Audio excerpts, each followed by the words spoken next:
It's been almost 4 years since Russia's full-scale invasion of Ukraine, and Moscow is claiming the ascendancy on the battlefield and more gains in the Donbass. But at the same time, it's saying it's open to peace.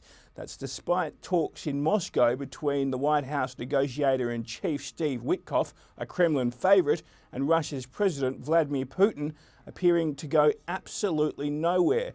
Now, Russia's stubbornness at peace talks has created a greater sense of urgency among European leaders who are scared or fearful of another winter of bloodshed in Ukraine. The European Commission is keen to bolster Kyiv's coffers with a proposal to turn frozen Russian assets into a reparations loan, which could be paid to Ukraine to bankroll the war effort. Now, these frozen assets come in the form of cash, bonds and securities, and they're centralised in Belgian accounts.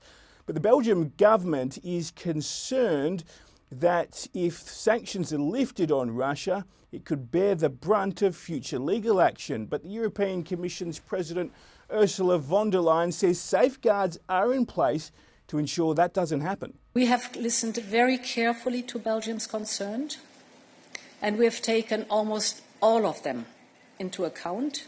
We want peace, and no one wants more peace than Ukraine. Therefore, today we're sending a very strong signal to the Ukrainian people that we are in for the long haul.